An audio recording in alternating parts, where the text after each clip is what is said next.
Hello, hello, hello.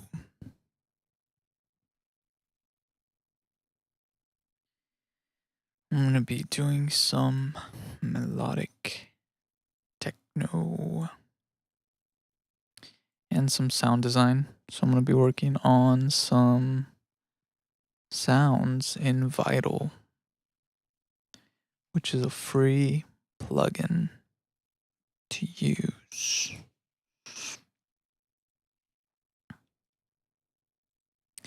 I'm gonna start off with a pad. Let me turn the volume down here and put in some chord.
Hey, what's up, Danny?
Hey, what's up, Abhishek? Yeah, today I'm gonna do some melodic techno, but I'm gonna start off with like some sound design. So I'm gonna start making, some of the elements of the track. I also just wanted to experiment with Vital a little bit more. I've been meaning to use it a lot more because I think it has a lot of potential. So I wanted to explore some of that potential today.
Damn, sounds crazy.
Wow, that's crazy.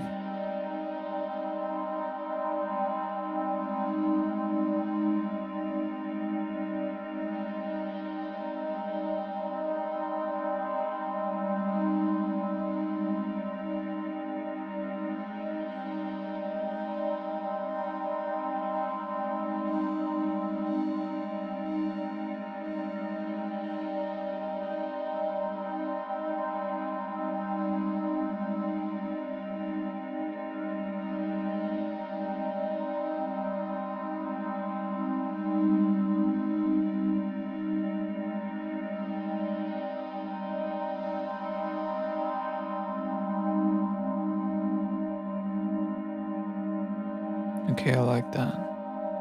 I'm gonna stay with that.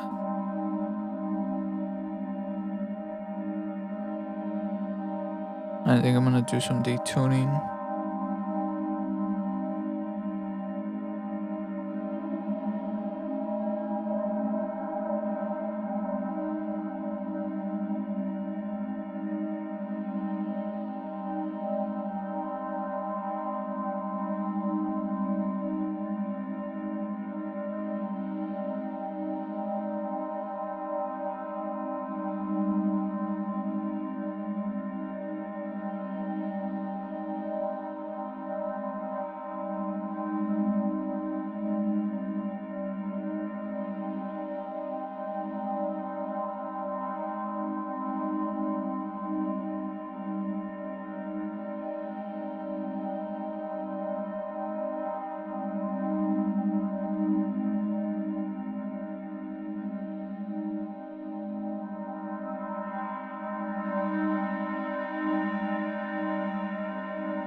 That is very, very ambient and atmospheric.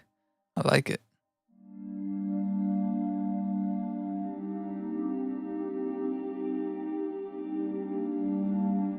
Oh, that's beautiful. It's a beautiful pad. Let me save it. What do I call it? Atmos. Save that. Save it.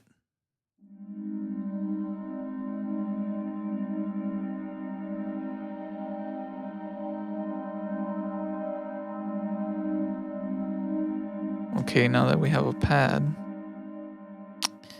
I'm gonna go ahead and probably work on, let me just rename this. I'm gonna insert another vital.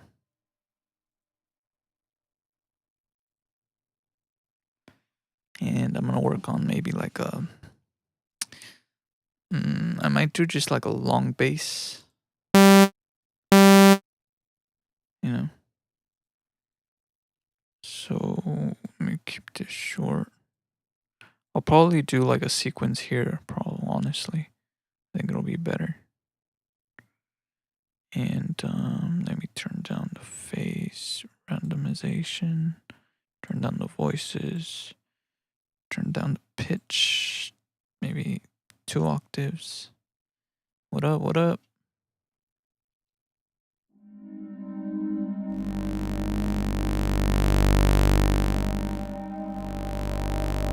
I'm thinking maybe doing like a sign here.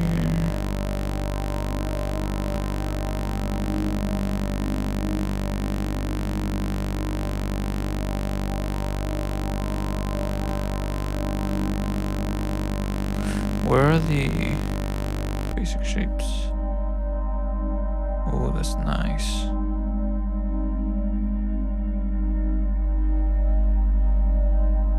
And then maybe doing some FM.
Okay.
Hey, what's up, Mark?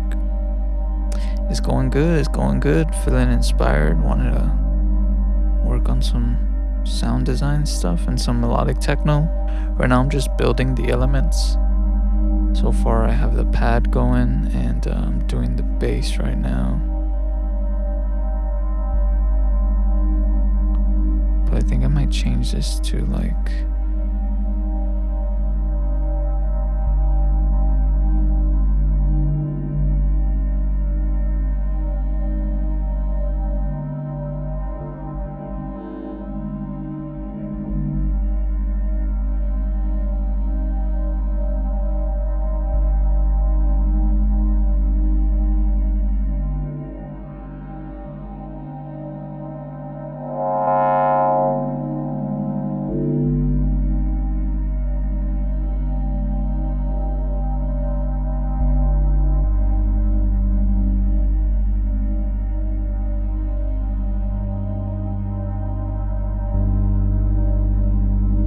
Thank you.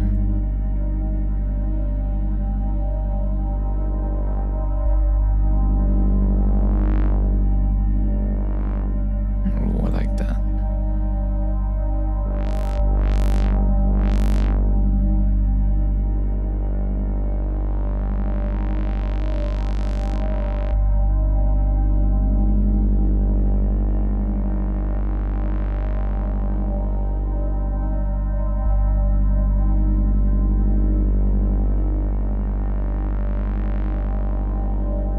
Thank you, thank you.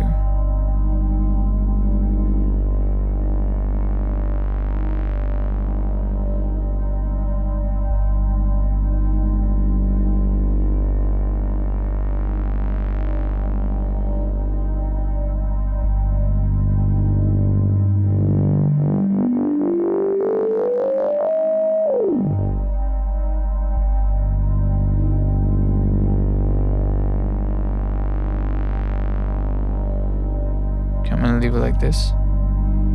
I'm just gonna call this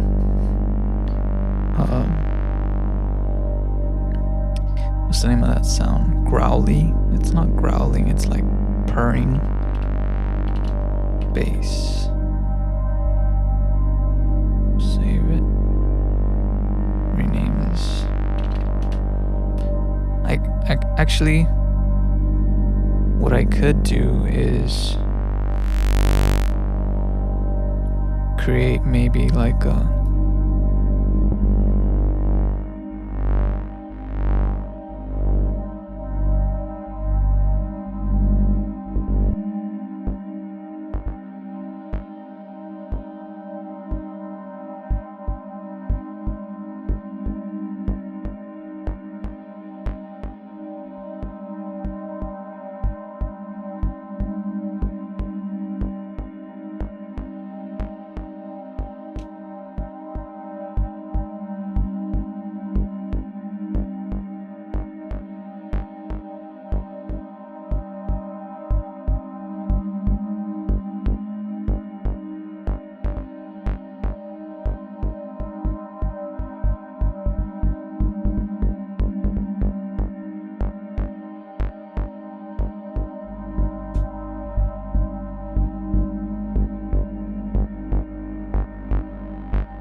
we'll see. I might just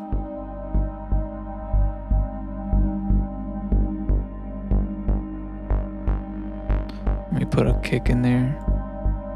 Should I? I think I'm gonna keep doing sound design for a little bit. Do one more sound, like I'll do like a, you know, kind of like a lead or melodic type of sound.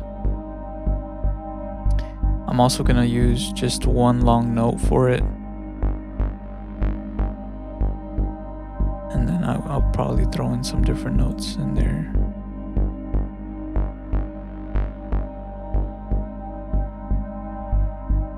So then I'm gonna go ahead and do also a pattern here.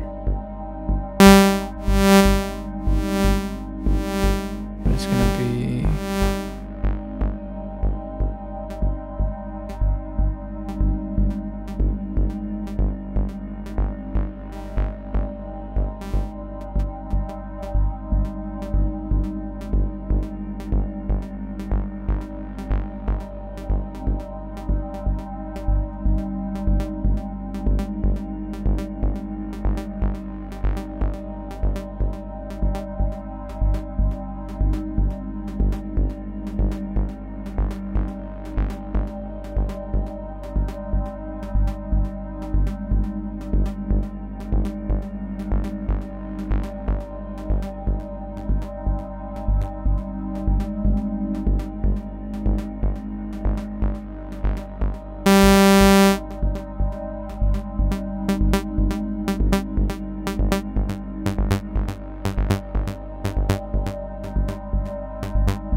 oh yes.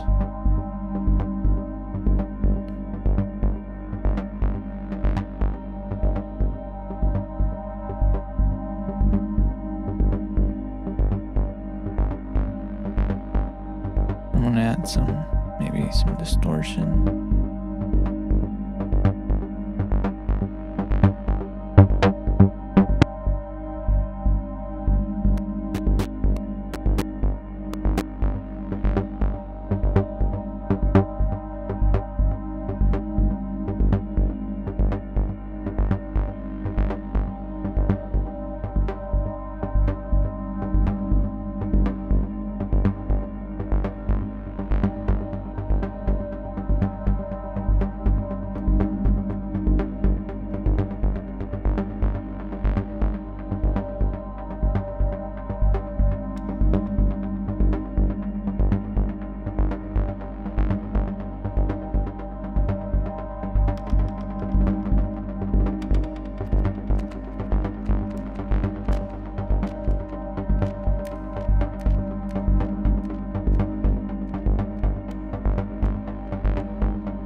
And then I'm gonna change the phase.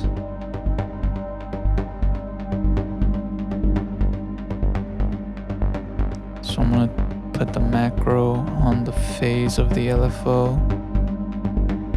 Then I'm gonna go into the matrix, go into the macro here, and do some remapping. Change this to 8 so that I can match the LFO. And then create steps here at every intersection. And that's gonna change the pattern as I change the macro.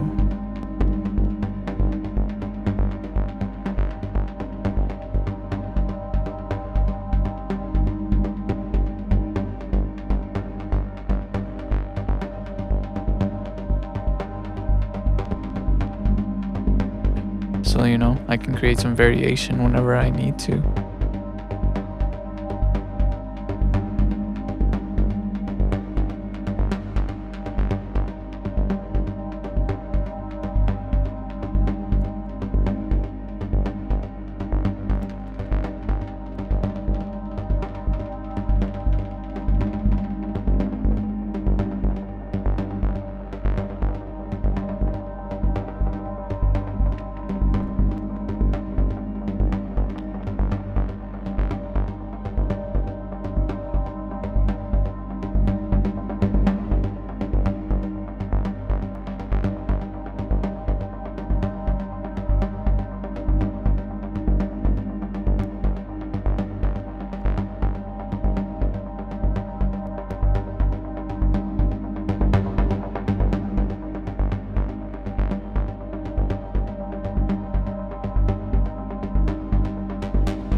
I could also change the notes if I want to, maybe of just the top one here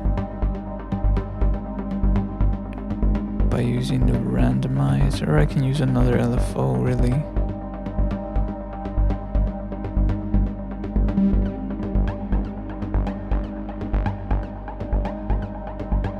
I'll do like maybe -12.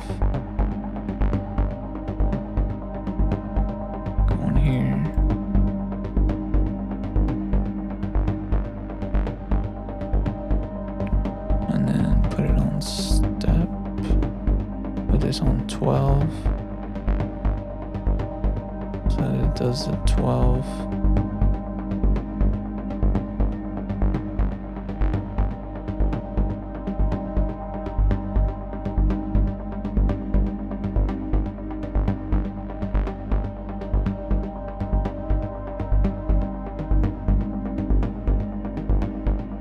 Actually, I'm gonna change it to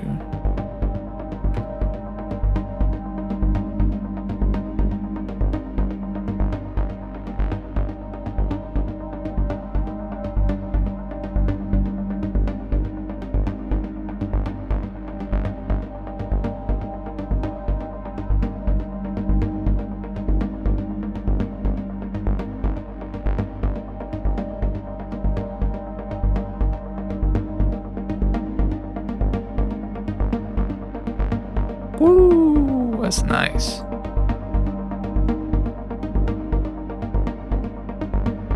I could also change the phase of this.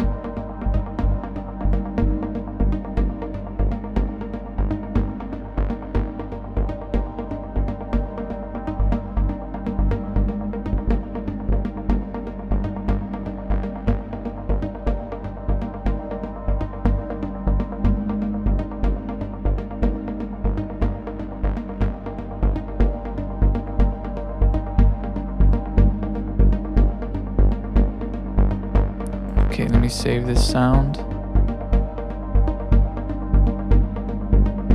Call it lead.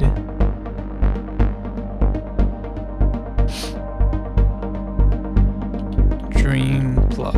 I don't know. I don't know what to name these anymore. Okay, now let's get into some drums. Let me link these to the mixer real quick. Let me get a kick going.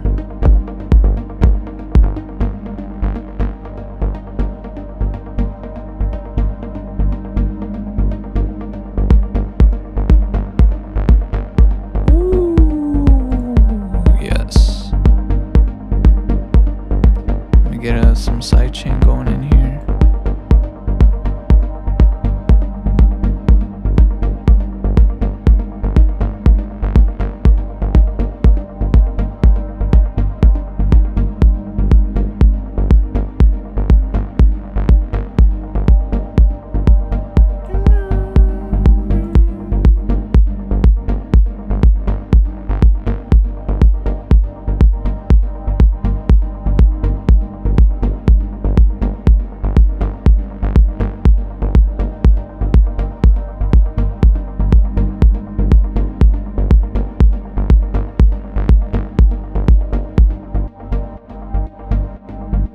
Ooh, this sounds beautiful. It sounds beautiful.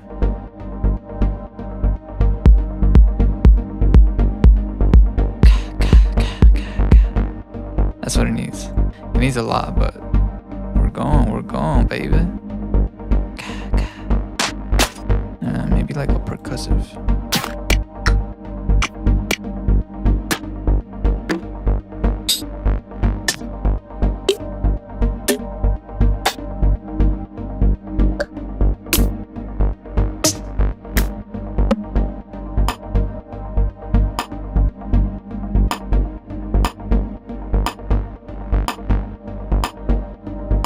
That might be a nice clap.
same thing here.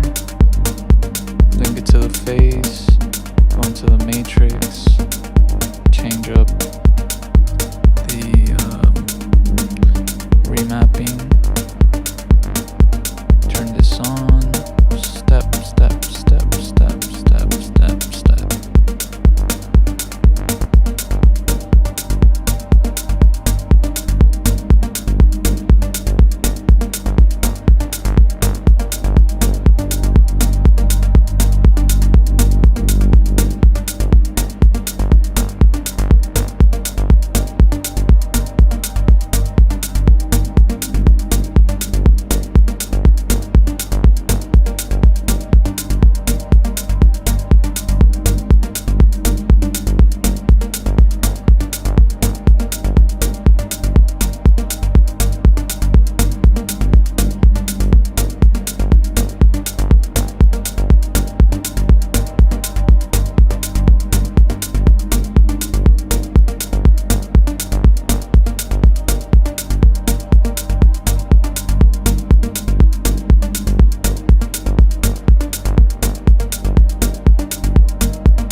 Damn, son. That's pretty nice. That is pretty nice. I am going to start arranging it real quick here. Split by channel.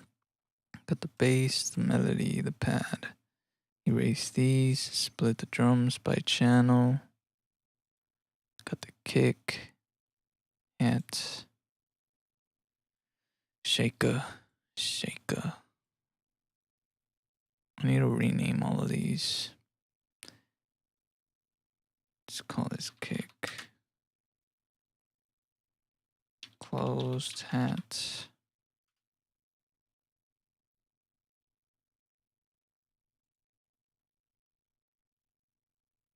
What is this one doing?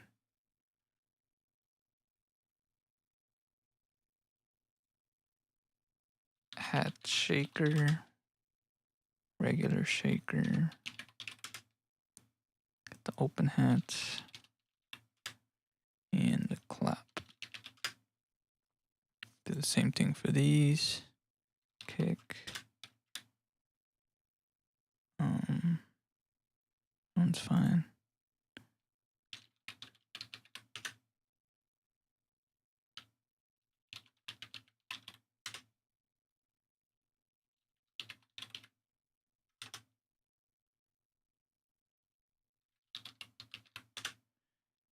And link the clap.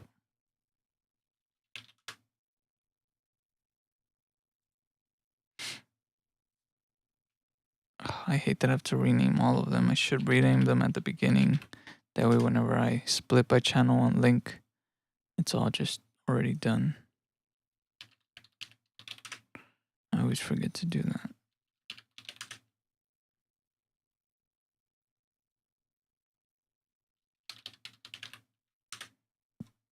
Okay. Just for the sake of being more organized.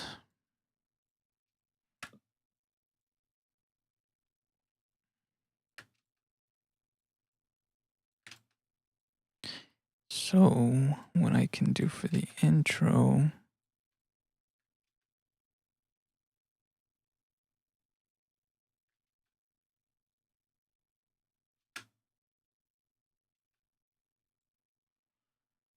is, let me make sure I'm streaming.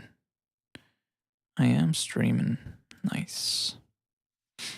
I'm gonna take away the open hat and the clap. Here, let me just link that there. Take away a shaker.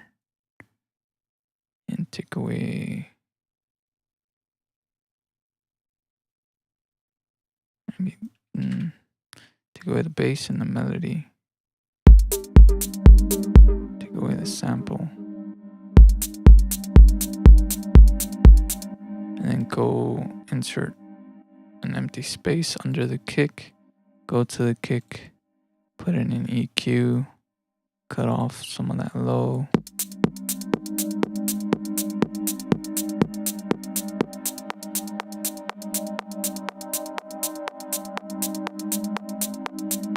And then create an automation clip for the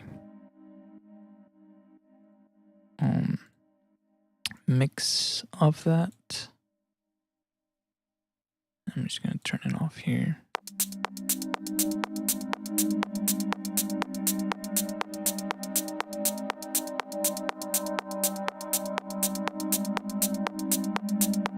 Maybe I can add this shaker in.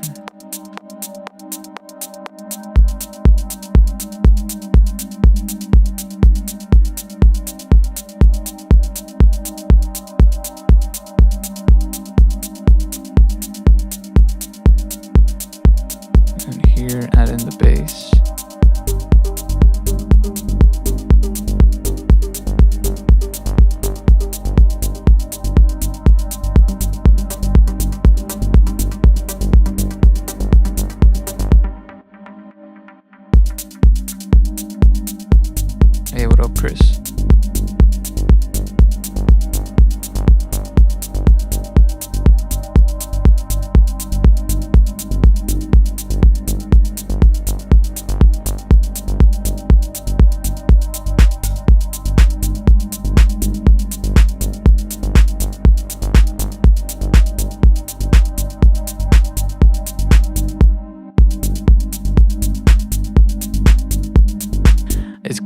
of cool having the clap a little bit off instead of having it here.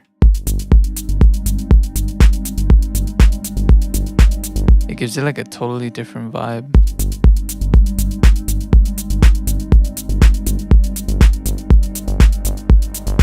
Oh, I like that.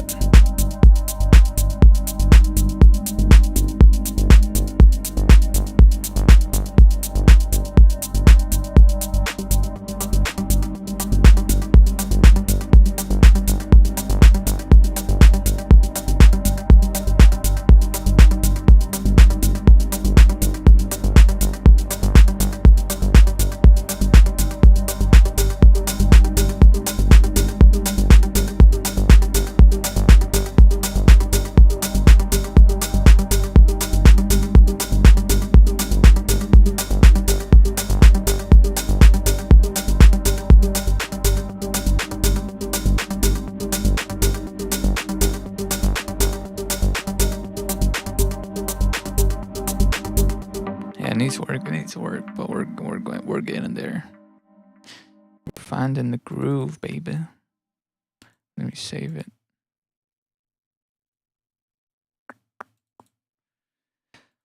Vital sound design Melodic.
Okay.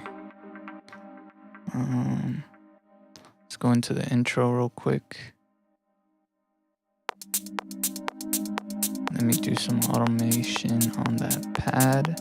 Probably turning down the cutoff here. So I'm gonna go into the macro. I'm gonna throw the macro on here. I'm gonna turn this down.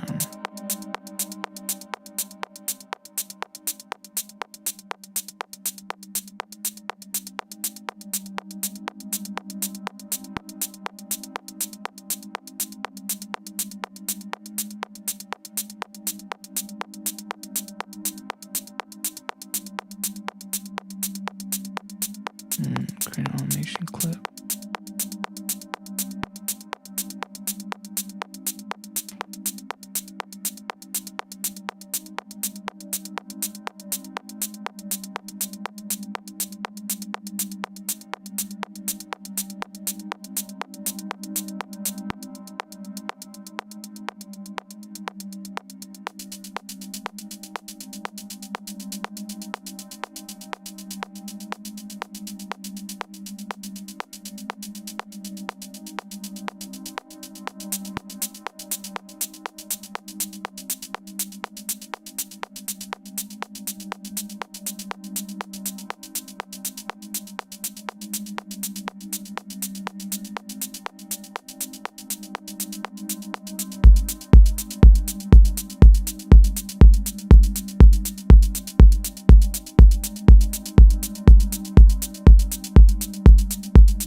Okay. Go back into the intro.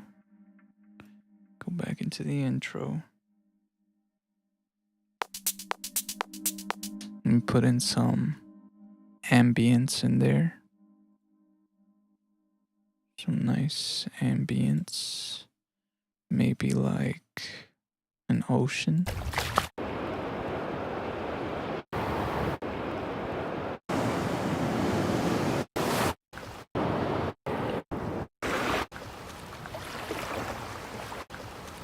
That's nice. Turn that down a little bit.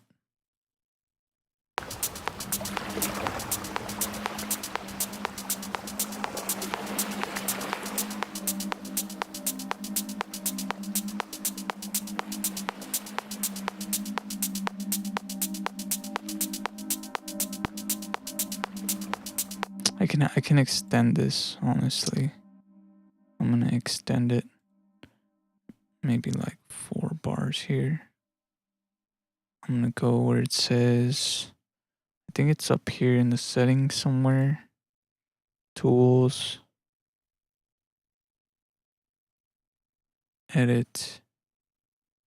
Insert space. Boom. Perfect.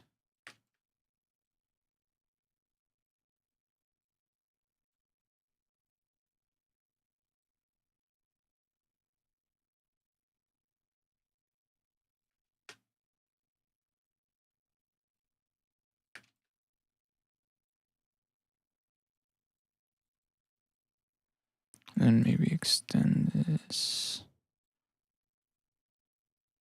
way. Let me stretch this a little bit.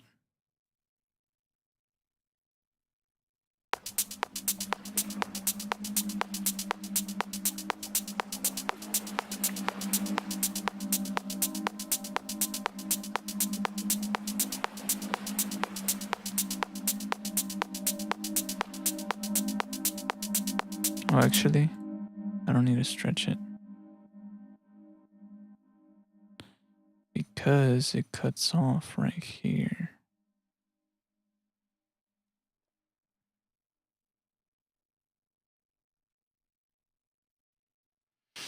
I just need to create a automation clip. Volume. Extend it. Bring it down. Bring this down and slowly bring it in.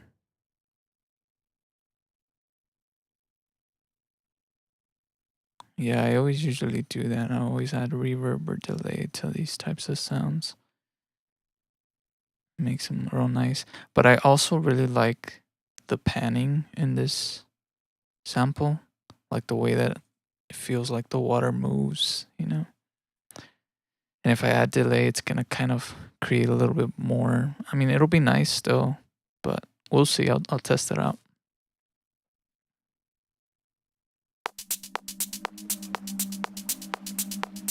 Oh, that sounds so nice. You see, it feels like the water just goes. I mean, if you're listening on earphones or headphones, you can feel the water.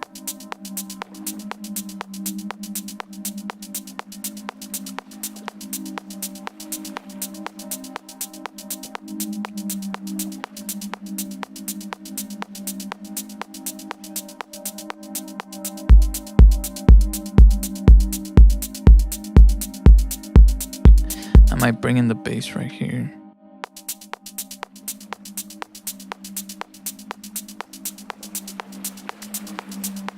Go from the beginning.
feels too open.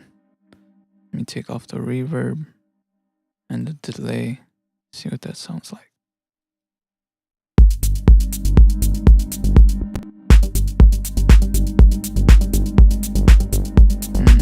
That's better.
clip.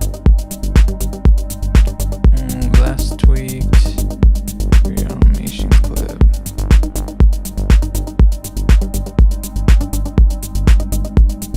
Right under the melody here.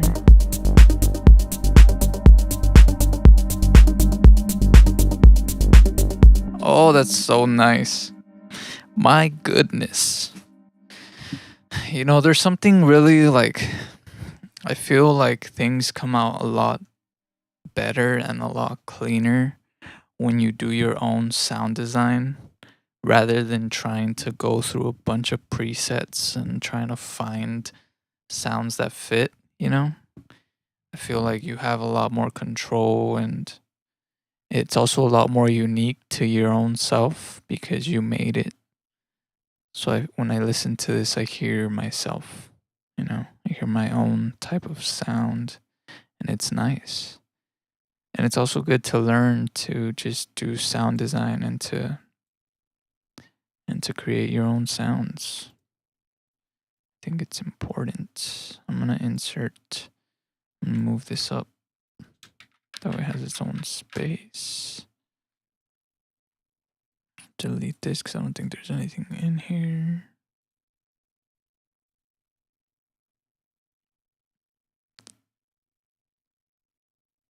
Save the preset. I think I did.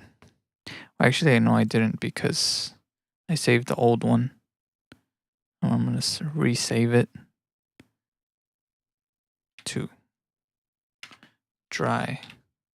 I'm gonna call this one dry because I took off the reverb. I'm gonna rename this. Can I rename this? Yes. Yes, I can. Cutoff. Actually, no, this isn't the cutoff. This is the LFO phase. And that I need to leave alone. And this is the cutoff filter. I'm just gonna put cutoff. Yep.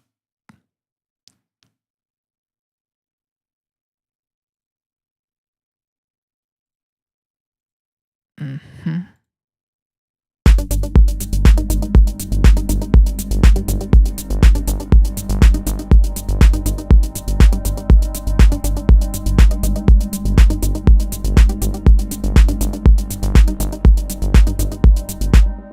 Okay. Let me listen to the whole entirety of the track that I can know when to introduce it.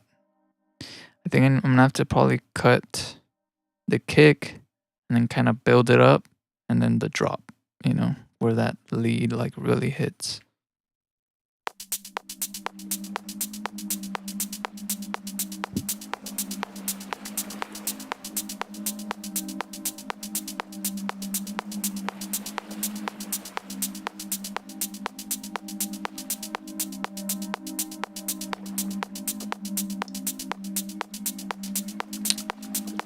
And I can add a little bit more ear candy there in the intro.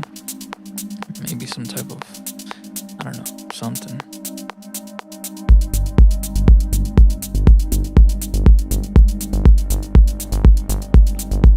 I need to open up that cutoff from the bass a little bit more to really get some of that growl to come through.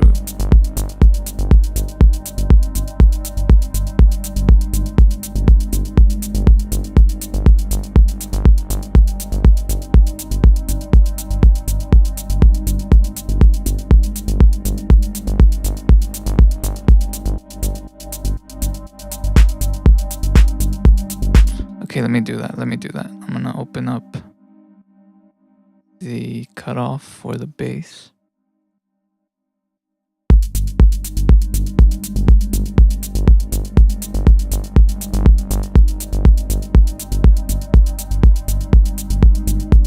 So I'm gonna grab macro.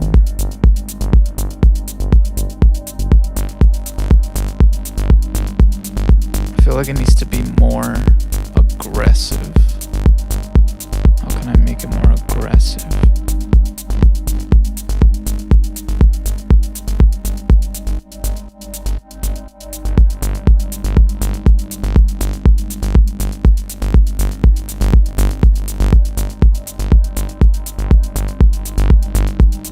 Actually, I might. Maybe with the compressor.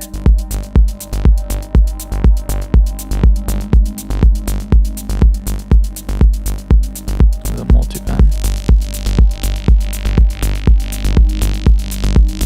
With the drive instead of shaper box? Really?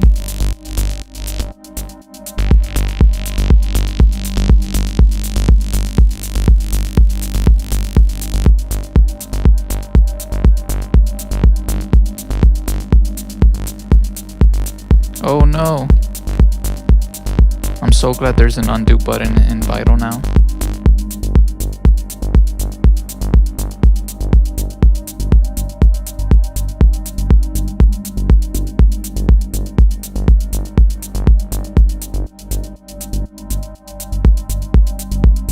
Let's see, let me try that. The drive inside of shaper box. I know there's a compressor, is that what you mean? I don't see a drive button.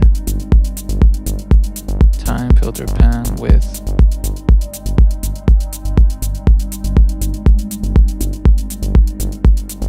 Shit, what is that? What, the compressor? Is that what you mean?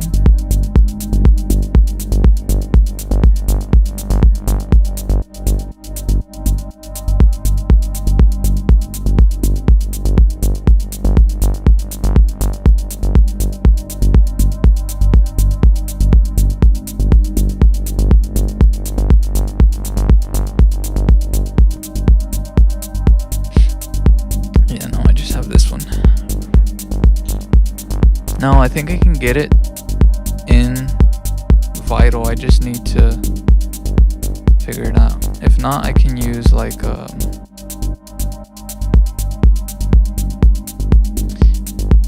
can use something. It might be the fact, maybe if I add a third oscillator and then pitch it down 1 octave like that, and turn this down, and then go in here, and then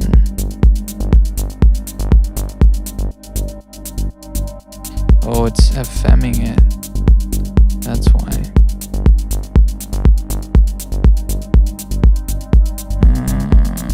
Okay. Well, then what if I FM 2 by 3?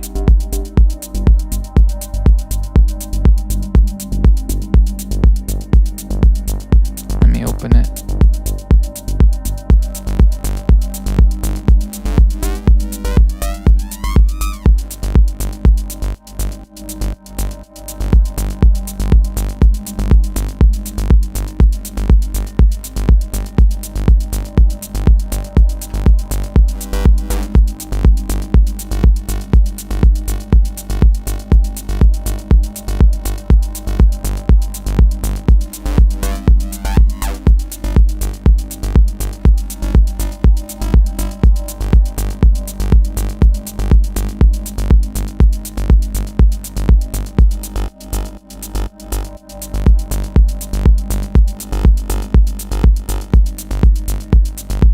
That adds a little bit more crunch.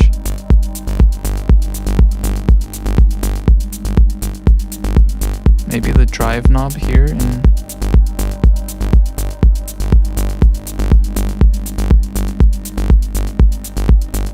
then some distortion.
sure.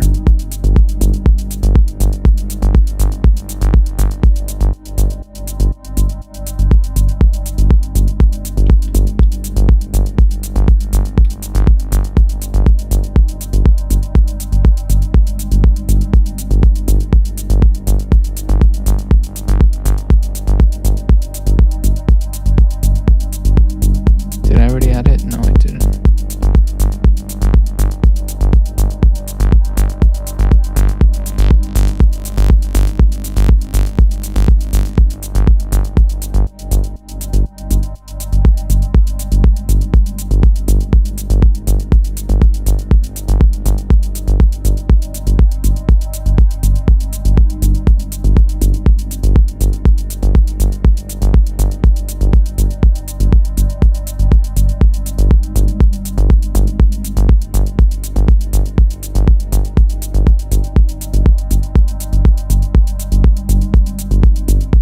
Man, this is so good, dude.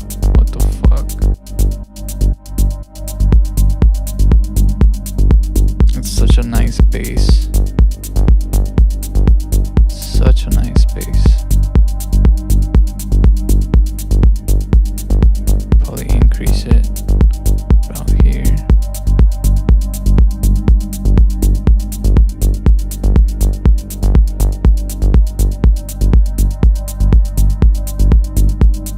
Alright, let's test it.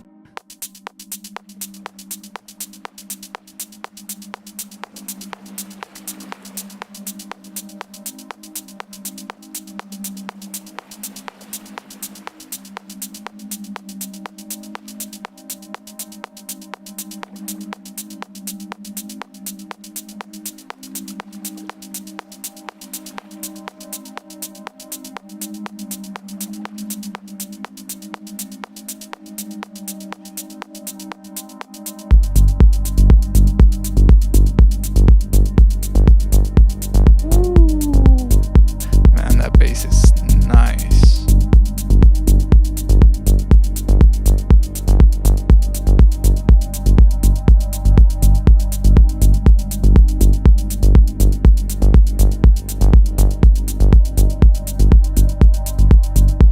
I think I'm gonna create a macro for the LFO too.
Hey, what up, Brusu?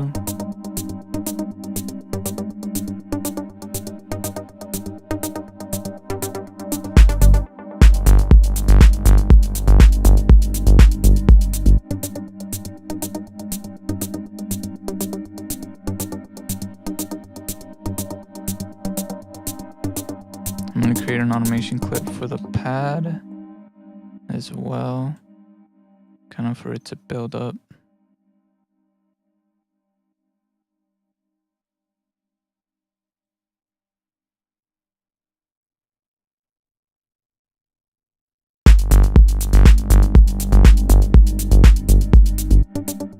Thank you.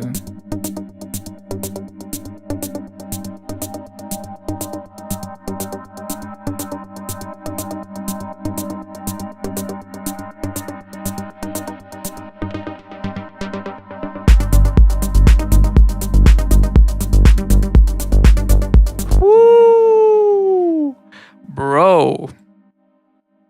Oh my goodness. Oh my goodness, man. That's tingling my spine right there.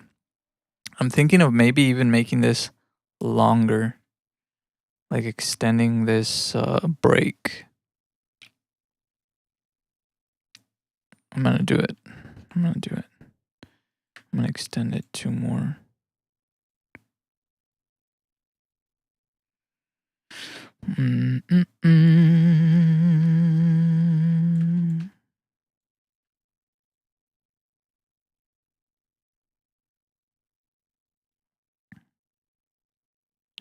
So then I'm gonna go ahead and probably take that off.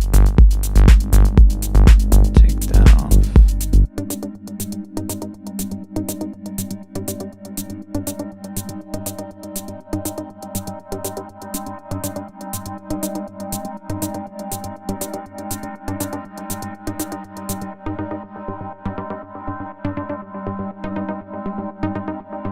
Yes. And maybe cut the pad there.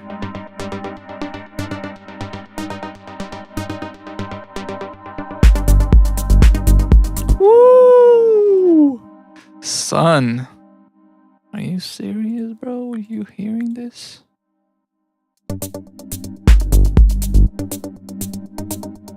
I need something like to like transition there. Maybe turning down the volume on the pad of the bass too.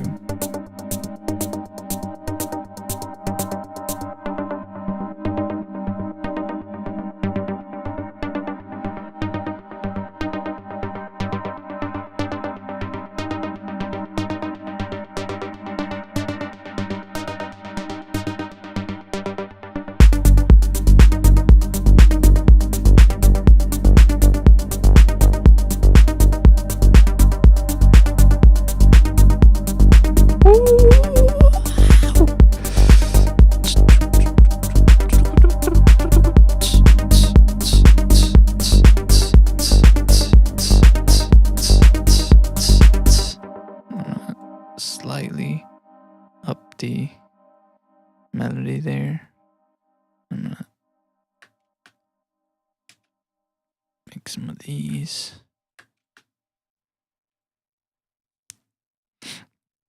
And then here it's gonna go all the way, bro. It's gonna go all the way. I should probably maybe do this.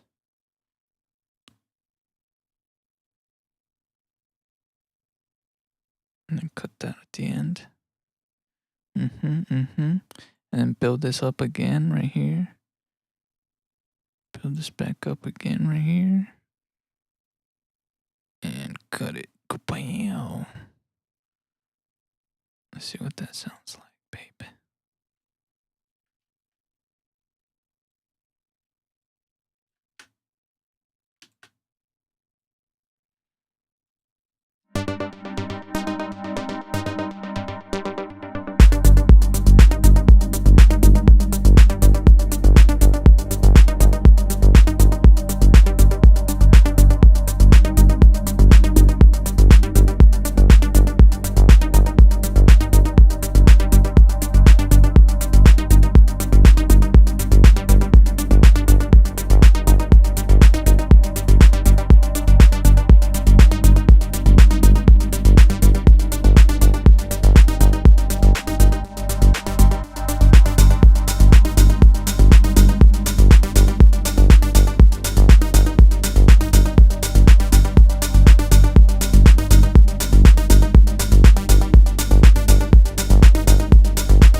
Oh man, that's nice. Okay, let me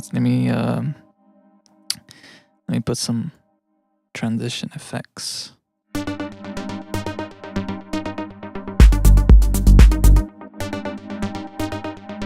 Maybe like an impact sound. Let's see what I can find here.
Oh, something going up.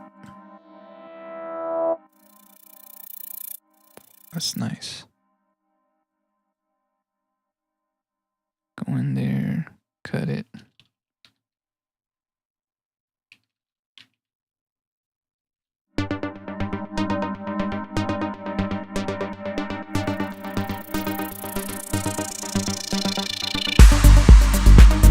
Maybe even, oh, it's not that. Maybe even,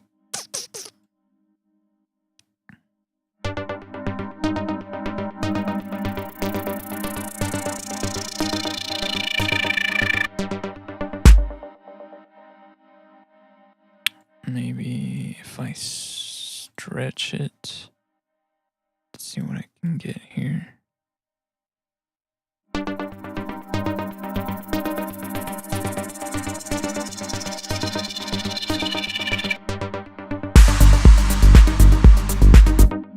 Okay, I'm gonna insert. Let me get these 3 in here. I'm gonna do a delay and a reverb bus. Go in here, turn up the feedback.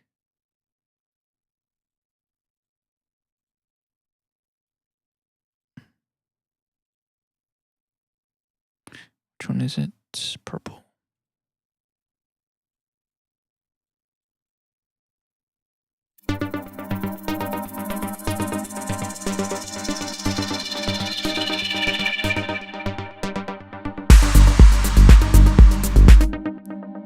And then, yeah, I could probably create a clone of this. Put that in here, reverse it, and maybe even just cut it.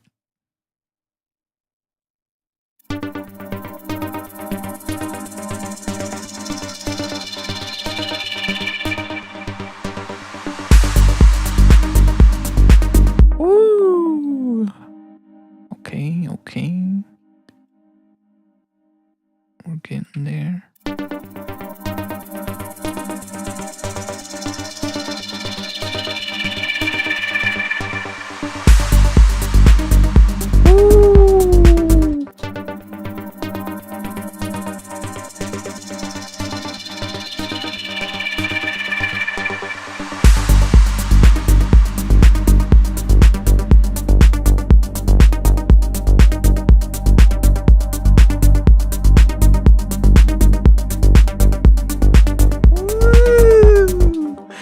Woo! Damn, son. This is nice. This is nice. Me like it.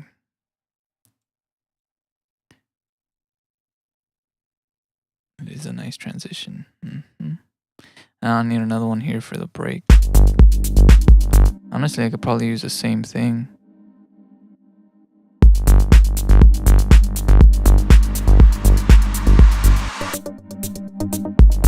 But like shorter and a different impact.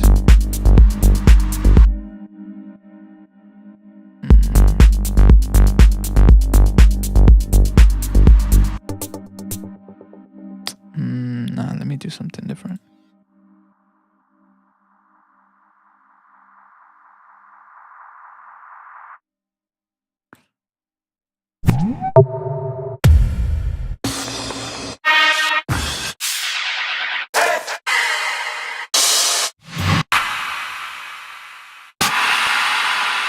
I think in this one, I just need one of these. This one's nice. Whatever this is, it's nice.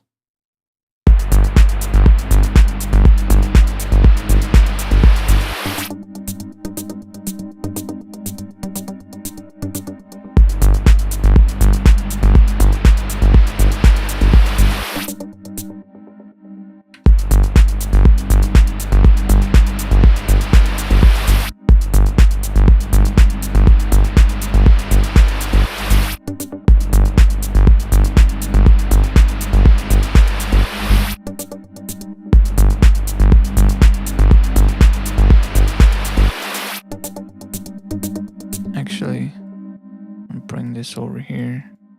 I'm just gonna turn it on here.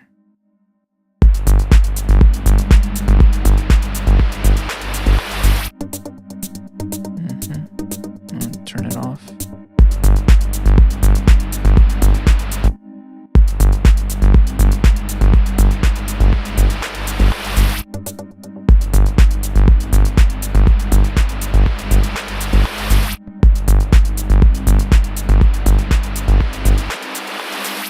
Oh yeah, for sure. Yeah, for sure. Definitely needs that. I'm just trying to figure out how to... I might just fade out the bass with a volume envelope, honestly. I'm gonna do it here. Create automation clip. Copy the value, which is probably 80%. And then here, turn this down. And then keep it down. And then put it back up. That way it goes back to normal. What up, Carl Johnson?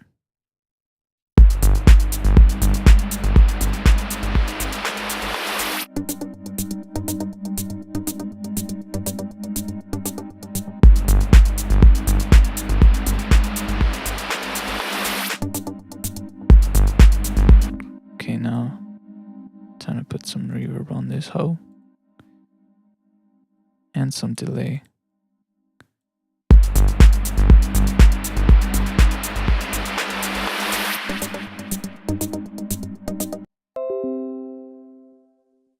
Come on now.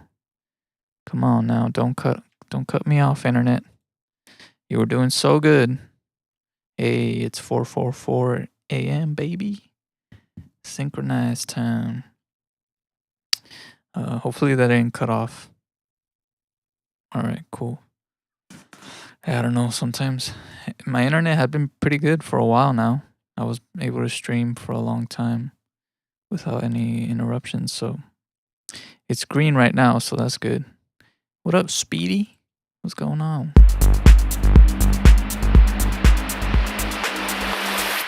I feel like that's too long, so I'm gonna cut that. Probably like there.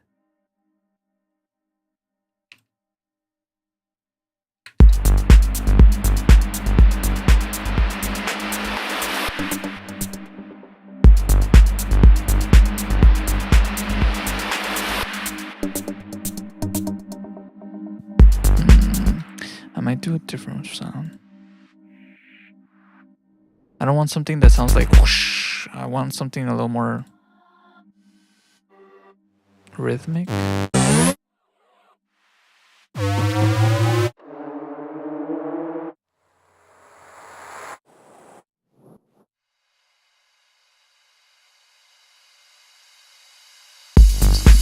Oh, that's nice.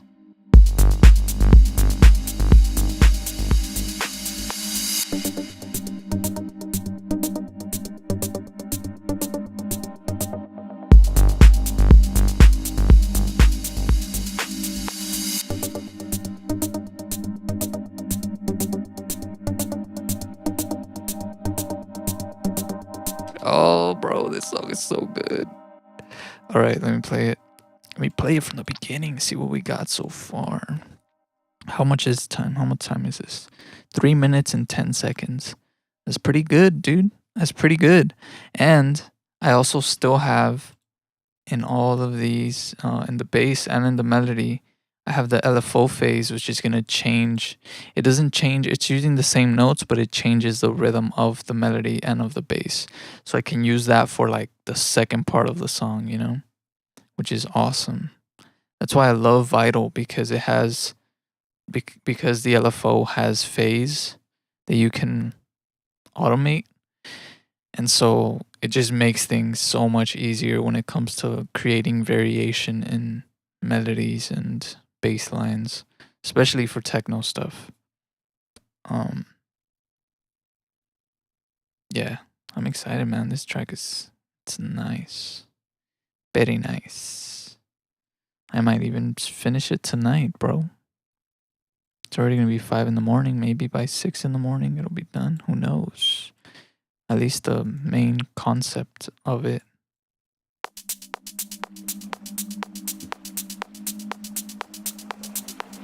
Oh shit, hold on, Speedy. Hold on, Speedy. I didn't read your comment.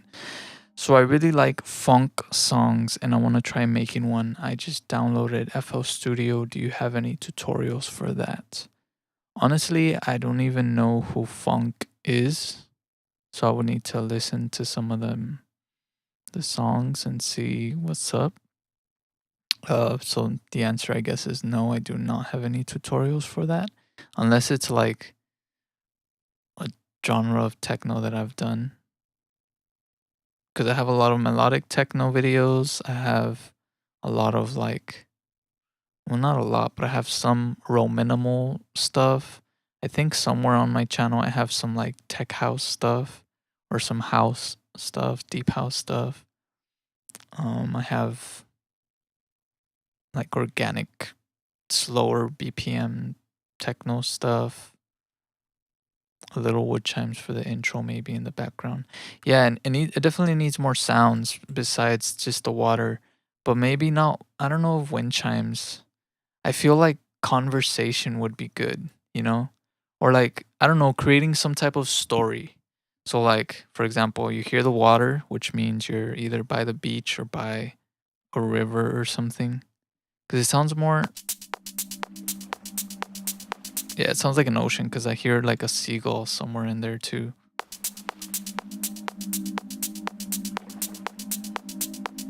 Yeah, there's like a little seagull in there. And it sounds like there's somebody swimming. So if you picture yourself in the ocean swimming, you're not really going to hear wind chimes, you know? So like I want to create some type of ambience. So something that I could think of is like conversation between people. Like you're in the water and you're like talking to somebody or something.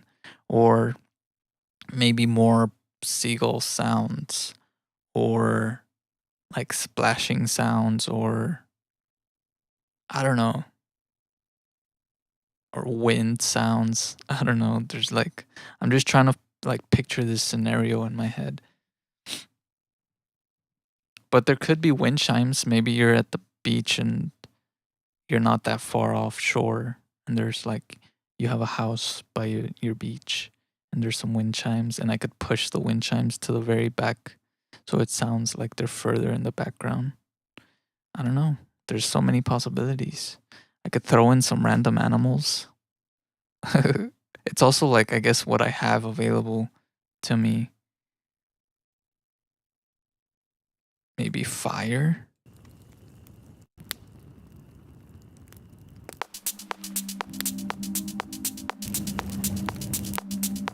Or rain, like it's you're in the ocean but it's raining at the same time.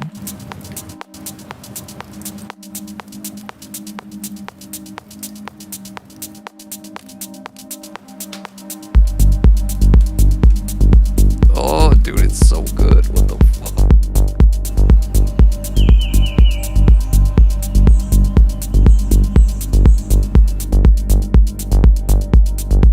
And honestly, I can probably reintroduce this in the break.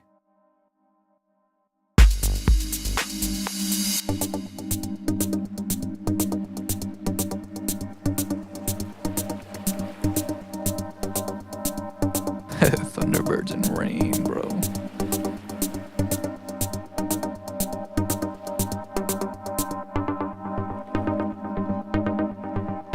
Hey, look, rain and wind chimes. Thunder, thunder.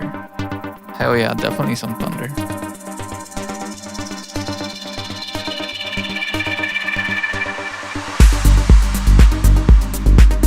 Oh, dude, that transition is so seamless. Oh, it's so good. Damn.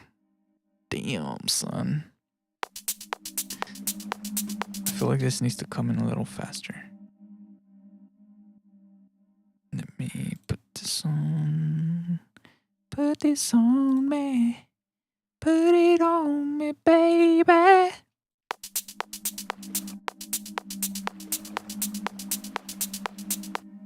Let's see the thunder.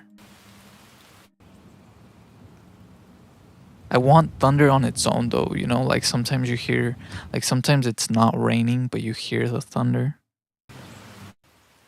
That's kind of what I want, because the sound is already has a lot of noise in it, so to just have the thunder, like something that doesn't have a lot of noise.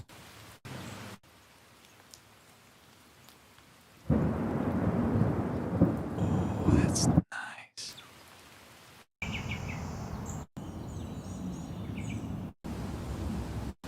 So these have a bunch of noise.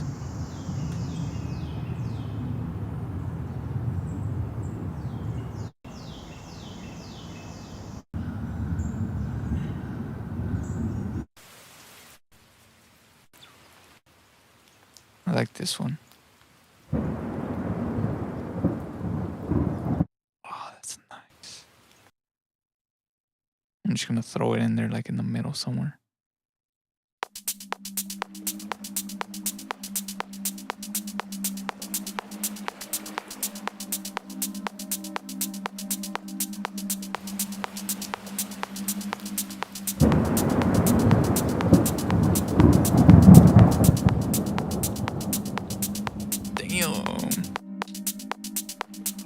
That's crazy. That's crazy, baby.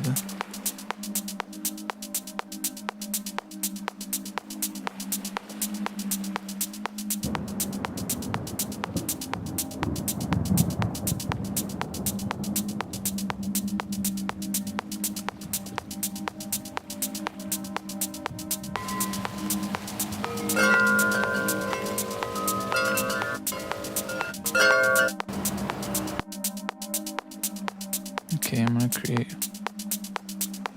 automation volume.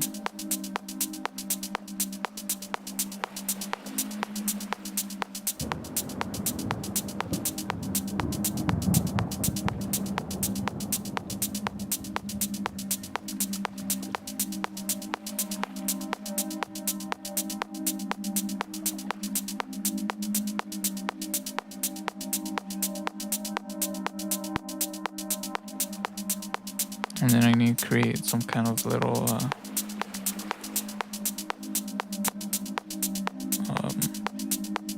maybe just turning this.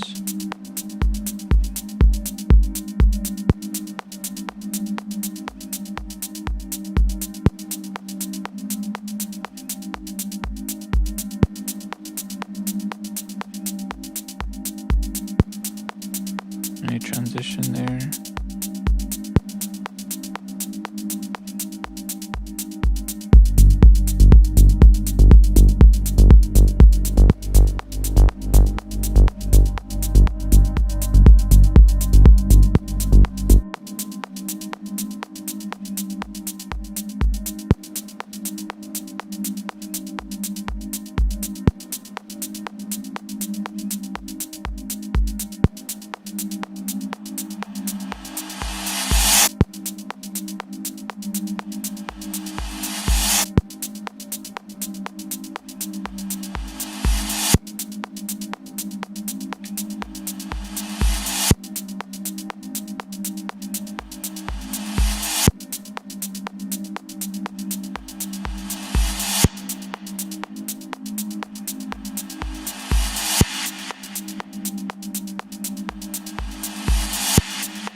Right.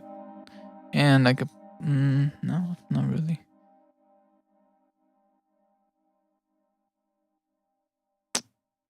Okay. Let's see what we got, baby.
Yeah, that would be a pretty good idea. Wonder if I can just do it like this though.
Woo! Honestly, I think if I do this.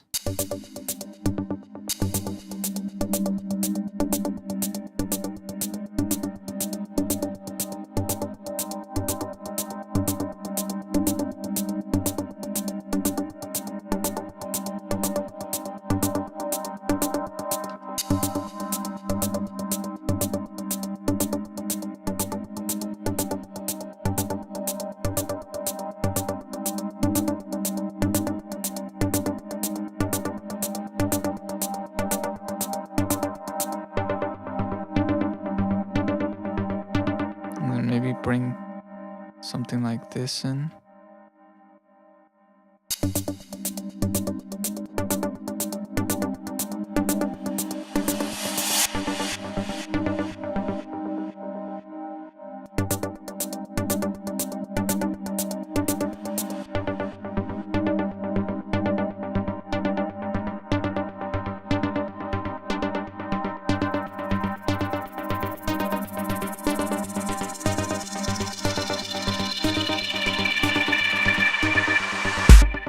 And then right here, maybe I can just.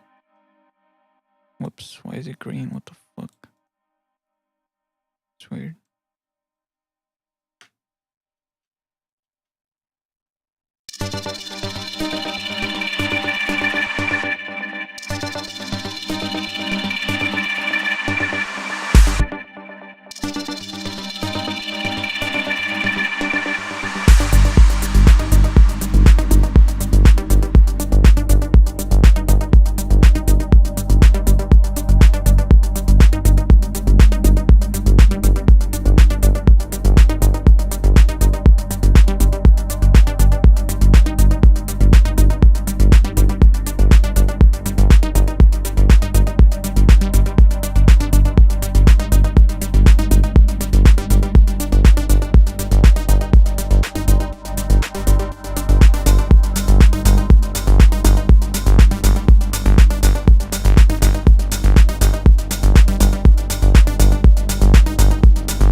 Okay, we're figuring it out. Sounds nice. I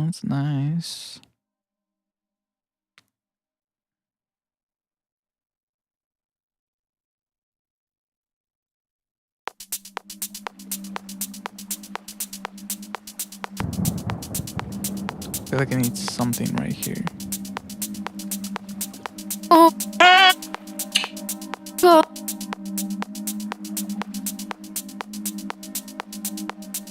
Baby. Oh, that would actually be a crazy impact sound. The sound of thunder? Bro. That is actually not a bad idea. I'm gonna clone that.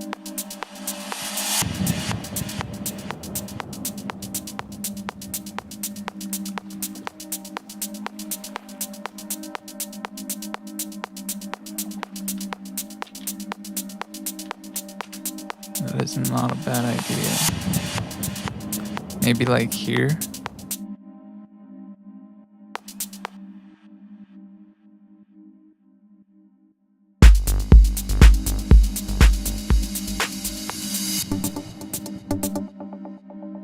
Why is it so low? Oh.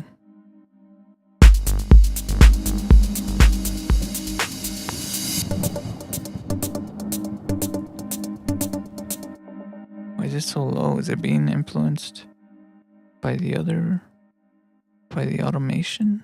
It shouldn't.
See, now it's super loud.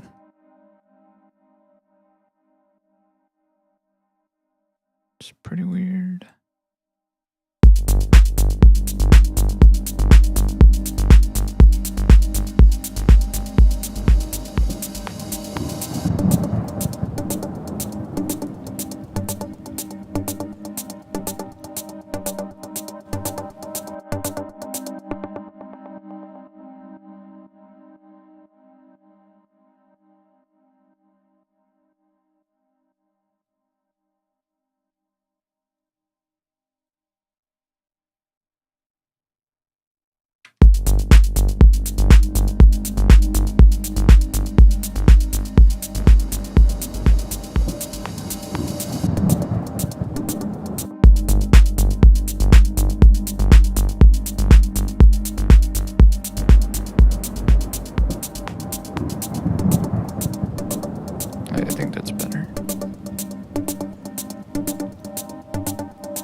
Damn, bro.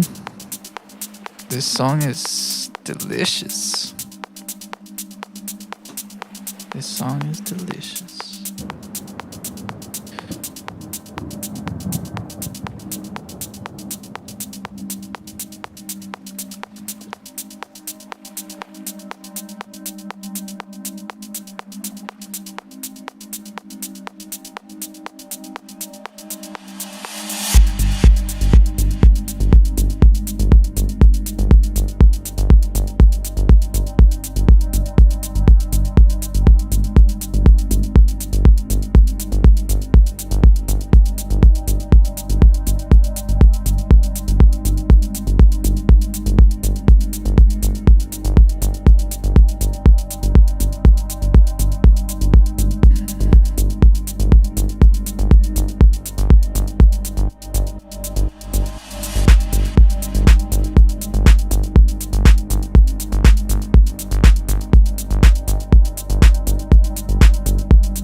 I feel like I need to add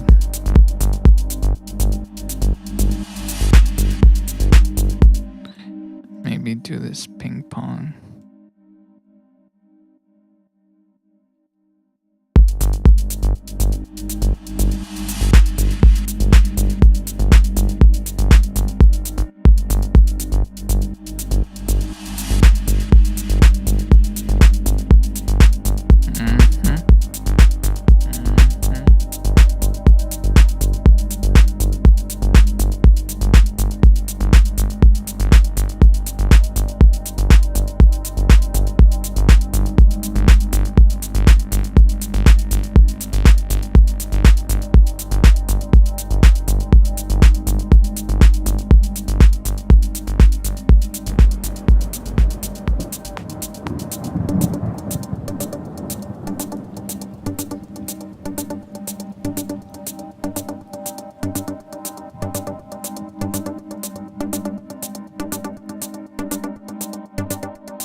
Bro.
Oh damn, sorry, I didn't answer that question when you asked it before. I'm sorry.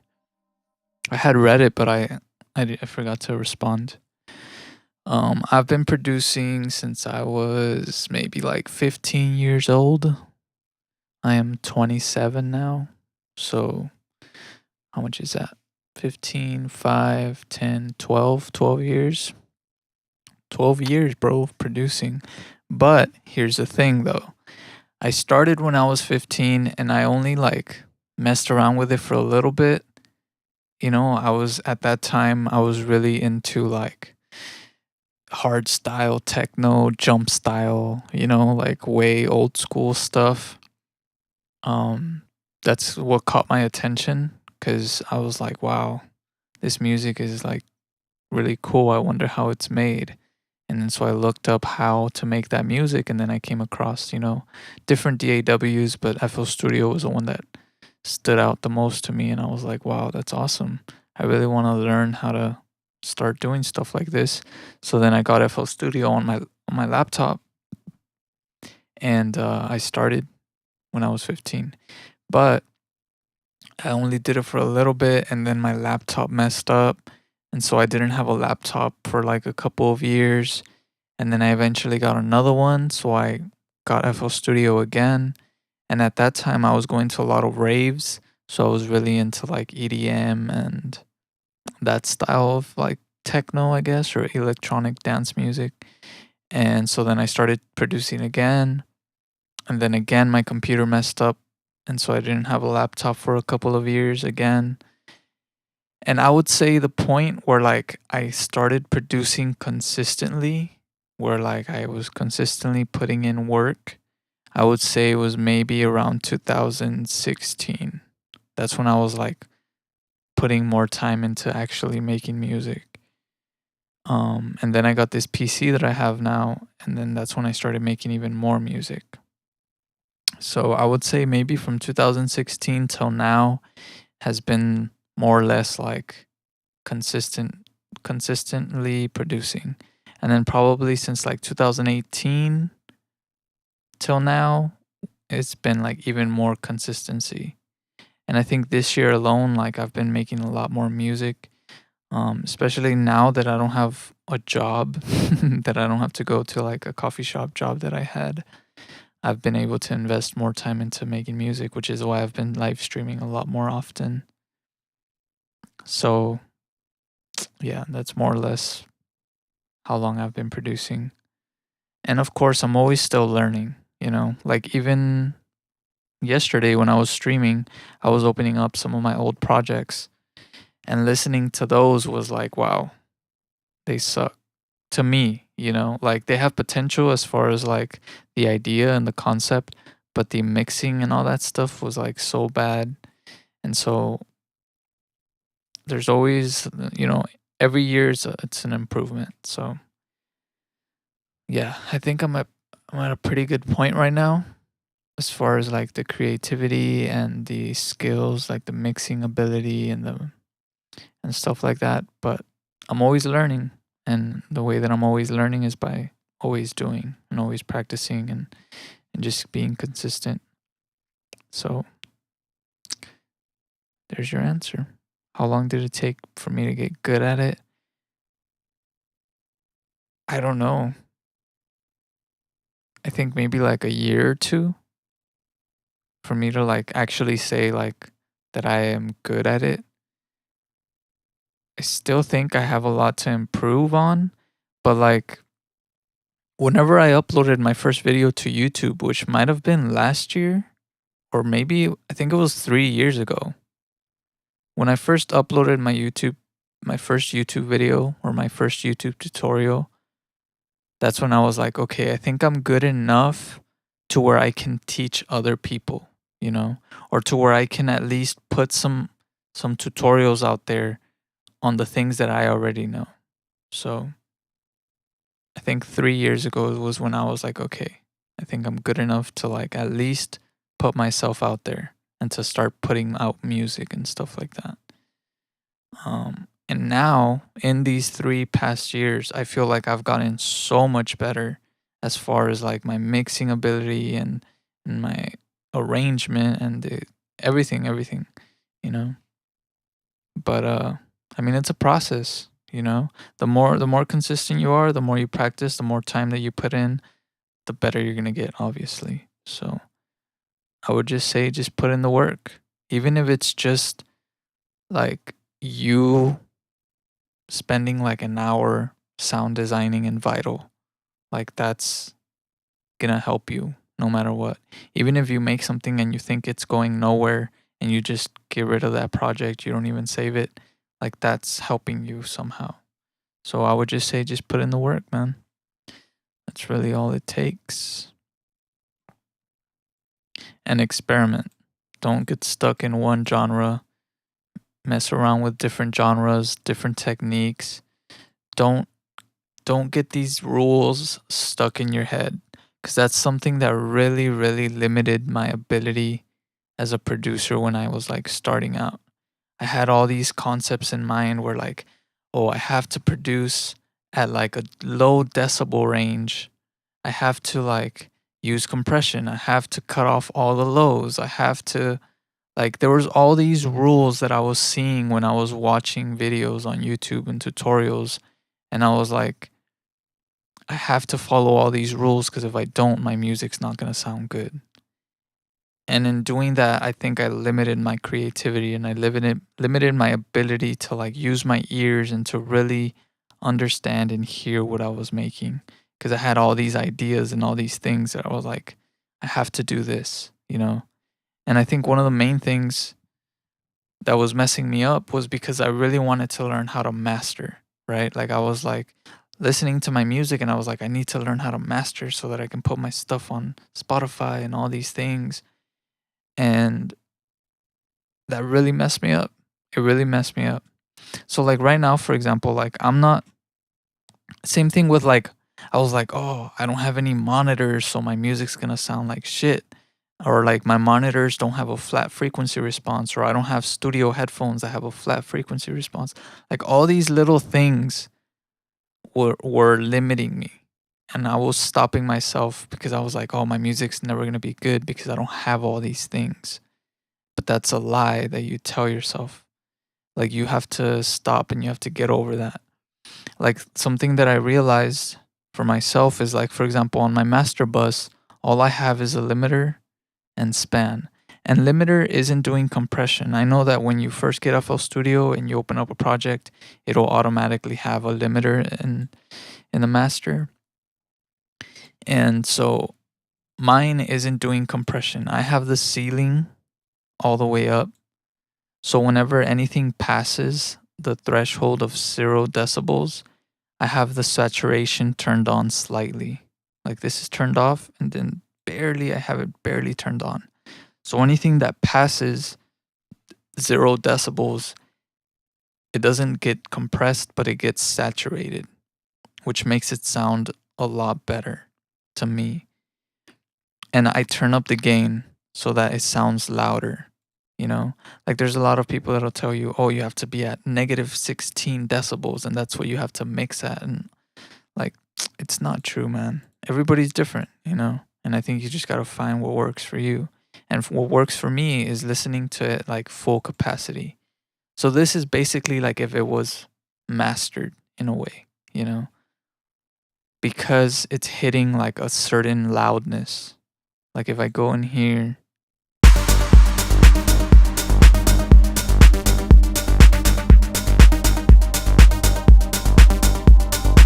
like usually when you master, the level of loudness is usually around this range from 30 to 24. Like it's usually around here. And right now, me without mastering, like it's right there, you know, and it's loud enough to where it sounds good. And now when I do like quote unquote mastering, it's not actual mastering, right? Because I'm not a mastering engineer, but I know how to make my music loud so that I can put it in on Spotify, on Apple Music, SoundCloud, YouTube, all that stuff, you know? So I start off like this. I haven't even really done any mixing. Like I've just done EQing. I haven't done no compression, no nothing. Everything's just flat right now. Cause I always say in my videos, I work on my creativity first. I work on the idea, the concept of the song, and then maybe I'll do some arrangement. And then I start getting slowly into the details of everything. Slowly working the details of everything.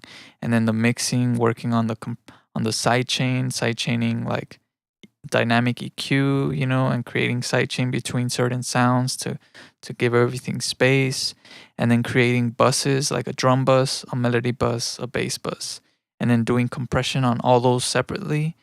And then at the end, on the master bus, I'll throw on like a glue compressor that glues everything together, and then maybe like a saturation, some tape saturation or something, and then a limiter, and I just crank it and it just gets loud, and that's it. That's it, you know? So that's my advice, man. I would say don't focus so much on all these rules. Focus on the music and the ideas and the creativity. And as you like develop your ear, as you develop your your sense of hearing and your sense of balance, then you can get into like all the details of stuff. Do I have Sonarworks on my headphones right now? I don't have anything on. And I've actually found that using these are like Apple earphones, they're actually really good for producing. Like I have headphones that I use. They're not studio headphones. They're Samsung SR8s or something like that. Really cheap headphones. They were like $60, but they have somewhat of a flat frequency response. Um, and I would use those a lot to produce, but now I just use these. I just use these earphones from Apple. They're like the old ones, not like super old, but they're the older version, and they serve me well. I'll like produce on these, and then I'll put on the headphones and I'll listen to what this sounds like on that, and then I'll listen to it on my monitors and I'll see what it sounds like on that, and then I'll play it in my car. But the most important part, honestly, is taking a track that you think already sounds good from like a professional artist that you like, that you're trying to like emulate in a way, and you take one of their tracks and you listen to it.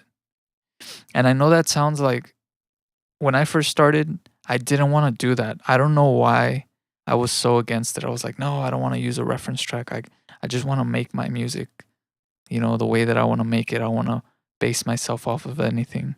But it actually is very important, to like use a reference track and to compare, you know. That way you know what a good song sounds like on your earphones or headphones, and then you compare that to your track, and you know where to put the bass, you know where to put the highs, um, and also for arrangement, it really helps with arrangement when you put in a reference track. So you put in the track, match the BPM, and then you can start inserting these timestamps, these time markers on the reference track. Like, for example, where the intro ends, you put a time marker, and then where the drop starts, you put a time marker, and where the chord or where the break is, and then next thing you know, you have a template to use for your own tracks, for your own arrangements.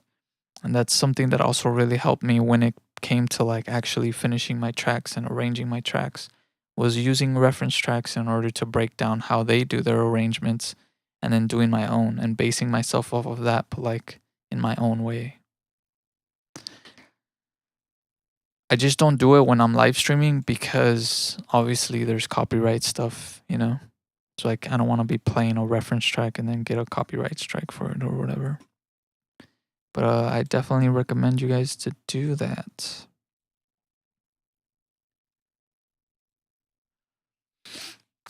But yes, Sonarworks is actually really good though. Like the Sonarworks plugin to flatten your frequency response. I have I have it, and I've used it on my other headphones because they have that headphone profile on there, so I'm able to use it.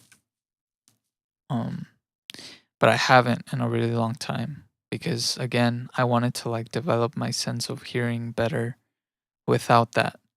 Like I want to learn what my earphones are supposed to sound like so that I can like base myself off of that instead of relying on a plugin every time.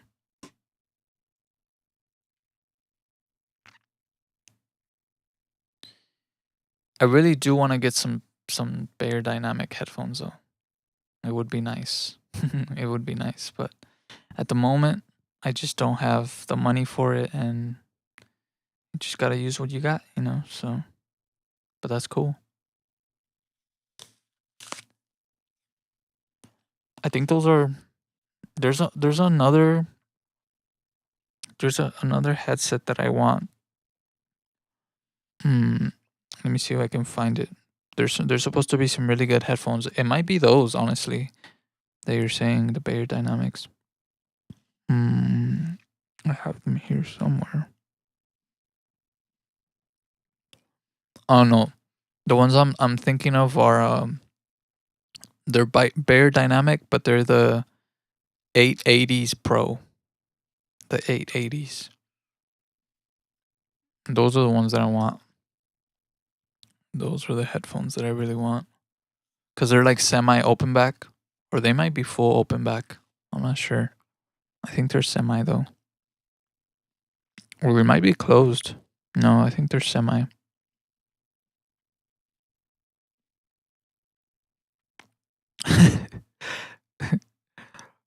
Yeah, I feel you. Let me see. Are these semi open? I think they are. Try to test it. Popular with professionals, music lovers, relied, blah, blah, blah. Oh, yeah, there's semi open back studio headphones. Those are the ones that, like the ones that I have are semi open back as well. And, or they might be fully open. No, I think they're semi open back. And that allows you to, for your ears to not get so tired when you're listening to music for like hours and hours, you know? It allows for more space, and it gives you a better sense of like the panoramic space of your tracks. Tell me about it, man. I'm honestly on the same boat. Like it's so hard for me to finish music. That's why I try to do as much as I can in one session, especially when it comes to the arrangement. Cuz then later on I can go back and just finish them, you know, but I have to do a lot first in the arrangement in order to be inspired enough to actually finish a track. Cuz if it's just a loop, it's like it feels like a drag to have to like arrange that, you know. But if I already have the project arranged, it makes it a lot easier for me to want to finish it.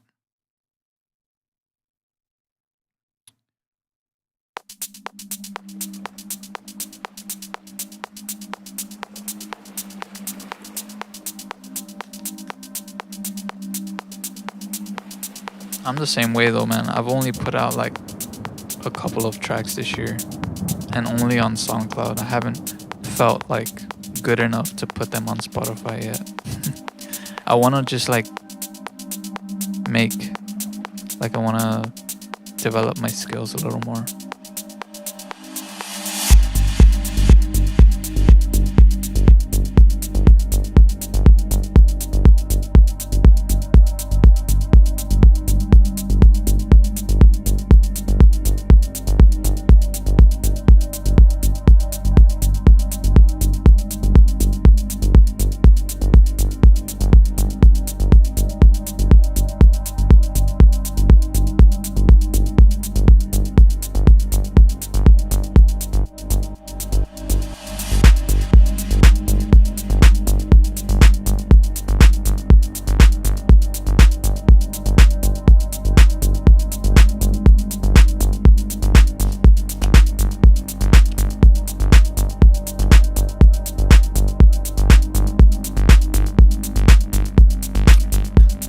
Another melodic element, probably another vital, and created another sound, and then just add little touches of like notes. I need to really work on this transition. It's not working out for me right here. I might need to extend it, honestly. I might need to extend this.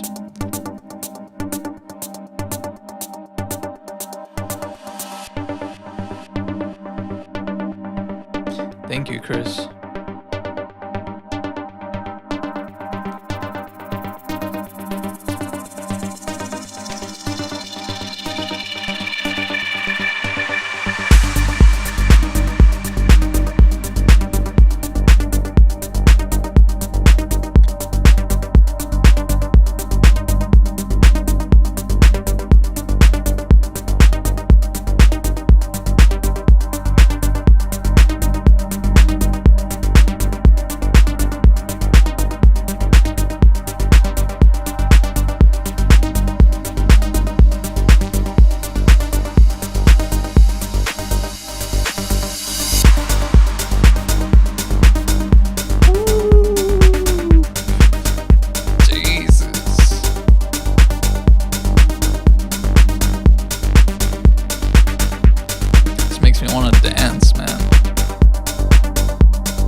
I'm not gonna end it like that, but that's 4 minutes. It could be longer, bro. It could be longer, honestly. I'm thinking it's here. Like, I feel like I need to extend this part more. Like another 4 bars like this. But it's just that if I create space, I have to move everything. And I hate doing that. I mean, I'm just gonna have to cut it, but...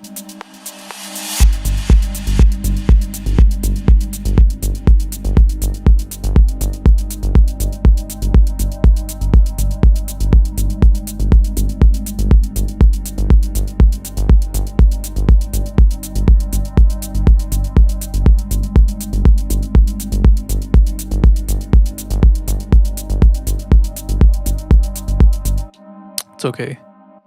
This track, it's nice. It's nice, bro. It's very nice. I do enjoy it. I'm gonna end this stream, but I'm gonna start another one because I still feel inspired. I don't know what I'm gonna make on the next one. I don't know if it's gonna be techno or not, but I feel very inspired right now, honestly. So I'm gonna end the stream and I'm gonna start another one. But I hope you guys enjoyed it. I hope you guys learned something from this one. I really like this. I really, really like this track. And I'm excited to hopefully finish it. Hopefully. And Chris, it's cool, man. Don't worry about it. You actually, your English is really good for being from Germany. Like, I understand everything you're telling me, which is nice. So Yeah, no worries. And everybody else, I don't know how many people are watching right now. 5. Um, Anybody else that tuned in, I appreciate you guys. I'm gonna leave this up on my channel because I really like the way this stream came out. It's nice and 2 hours, almost 3 hours, not bad. But yeah, I think it'll be really good to put this up to have anybody else watch. But yeah, I'm gonna end this and I'm gonna start another one like right after, like in a couple of minutes. So if you want to come watch again, feel free. It's probably gonna be, I'm not sure what genre of music it's gonna be, but it'll be nice. So until next time, laters, guys. Peace.